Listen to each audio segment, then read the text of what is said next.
invite on the show Gautam Baid, the equity advisor at Complete Circle Stellar Wealth, who joins in to discuss more. Gautam, thank you very much for joining in. Seem to be stuck in a bit of a range. Half of the year is done, the calendar year. How has it been different compared to what you were anticipating? What does the second half of the year hold for us? And what's been the portfolio approach? Good morning, Reema. Good morning, Hormuz. And thank you for having me on your show. The first few months of this year were very difficult indeed for investors, with the small cap and mid cap indices correcting more than 25 to 30% each, and many stocks falling more than 40-50% from their all-time highs. But after the implementation of the tariffs and receding of bad news globally, there has been a sharp recovery in the broader markets in the last 1 month. And that in turn has revived the secondary market through very large block deals. And it has also revived the primary market. So we have a spate of mega IPOs, including HDB Financial, Hero FinCorp, Tata Capital, and potentially the mother of all IPOs in the International Stock Exchange lined up over the next few months. So domestic liquidity, which has been abandoned, is likely to get sucked up by the primary and secondary market, keeping the benchmark indices range bound. However, stock-specific action is likely to continue and earnings growth visibility is likely to get handsomely rewarded. So it's a very good time for active fund management, and consolidation markets or sideways market or range-bound markets are the ideal market for stock pickers because you can do the hard work and generate alpha for your clients. Gautam, good morning. Thank you for joining in. You mentioned the mother of all IPOs on the anvil and a few others as well, right? With HDB Financial, Tata Capital as well. Assuming that there, of course, would be stellar subscription to all of these. Not everybody will be receiving allotments, of course. But once that comes back in terms of refund, would you expect that to get deployed again into the market? And then we could see the market moving higher, say, after another 3, 4, 5 months, and then try and retest newer highs and see newer highs by the end of the year? It's potential, Hormuz, but again, it depends on the state of the primary market. I just mentioned a few mega IPOs, but what if there are a few more prominent IPOs lined up after these IPOs? So all depends on the state of the primary markets. However, if the primary markets become subdued and the refunds which you're mentioning do come back into the hands of investors, then definitely we can see a big revival in the broader market and a potential all-time high on the small cap and mid cap indices as well. But it's it's an evolving situation, and we have to adapt accordingly. Which IPOs, Gautam, are you referring to?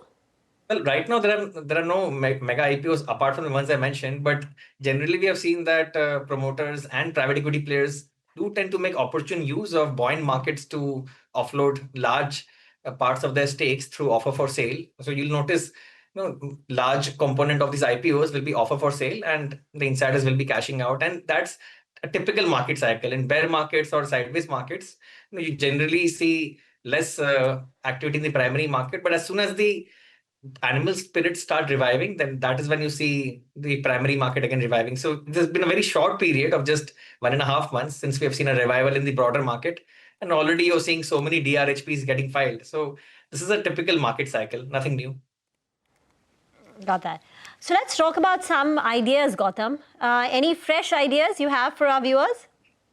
The first stock I'll speak about today is the stock we hold for our clients in Complete Circle Stellar Wealth PMS. The stock's name is Shelly Engineering, and this is a contract manufacturer which is entering a new phase of growth, primarily driven by its healthcare segment, where it is involved in manufacturing complex drug delivery devices for blockbuster GLP-1 drugs, which have an estimated market size of almost $100 billion by FY 2030.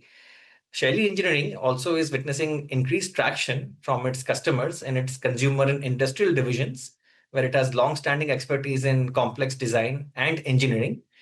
Additionally, the company's foray into consumer electronics industry represents a significant long-term growth opportunity. The big picture investment thesis for Shelly Engineering is this.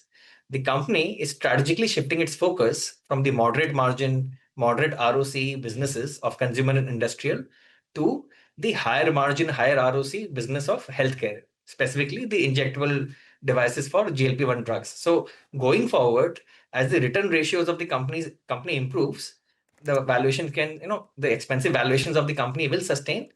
Additionally, the company had expanded its gross block by 4 times between FY19 and FY24, and utilization is expected to increase in the coming years, driving operating leverage. So, with operating leverage, the bottom line will grow faster than the revenue growth, and the current expensive valuations of the company, assuming that they sustain, the investors can earn good compounding returns even from here. However, the key risk to the investment thesis for Shell Engineering is increased adoption of oral form factors for GLP-1 drugs, because that can impact the future growth of the company. And the valuations at 60 times 1 year forward are pretty expensive. And any deceleration in growth in the future can lead to a valuation de-rating. So you just have to be on the watch out for that particular key risk. An interesting name you highlighted, Shaily Engineering, Gautam. The other one that you have mentioned is not a stock that we talk about very frequently, and that is SG Mart. And that is one of your picks that you have highlighted. If you tell us more on that first. So SG Mart Hormuz is a APL Apollo Group company which aims to become India's largest steel and metal trading enterprise. The business model of SG Mart is pretty simple. It buys raw materials in bulk from steel producers and distributes them to small retailers and dealers. In effect, SG Mart serves as a large distributor, relieving the large steel producers from dealing with small dealers directly and managing them on a one-to-one basis. Additionally, SG Mart is setting up service centers in major manufacturing hubs to offer processed steel to its OEM customers in construction, automotive, and consumer durables. And the two key risks to the investment thesis for SG Mart is number one, inventory losses resulting from sharp volatility in steel prices. And secondly, if the steel producers set up their own trading platforms, then they can end up becoming a competitor of SG Mart. For example, JSW Group has recently set up JSW platforms, which is a similar business as SG Mart. So over time, if your customers become your competitors, then that can also affect the growth of the company. So that is also one more risk to keep in mind for this particular company.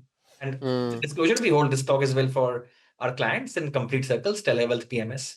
It's an interesting name, that SG Mart in APL Apollo Group company, as Gautam was highlighting. Gautam, since you mentioned block deals, the secondary market activity being activated as well, there are contrasting, or actually there are both sides of the spectrum, right, with block deals. At one part of the spectrum would believe that what do these companies / promoters know that the market doesn't? Are they using this as an exit opportunity, fearing the worst?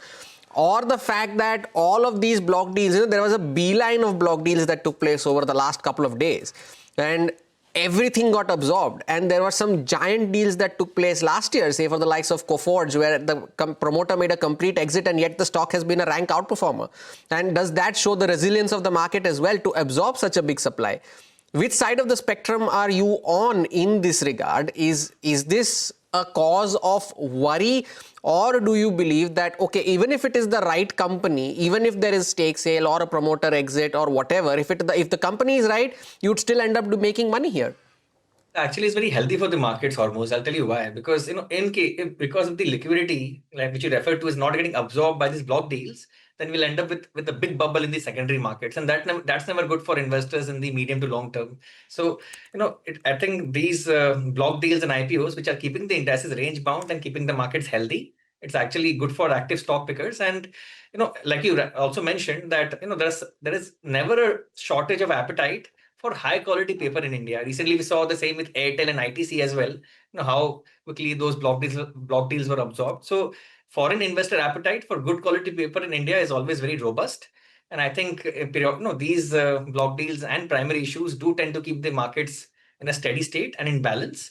And it's a good time for stock pickers to put in the hard work and generate alpha for their clients.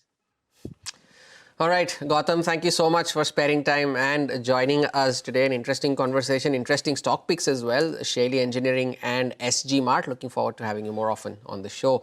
We take a short break. On the other side, all things commodities with Manisha Gupta.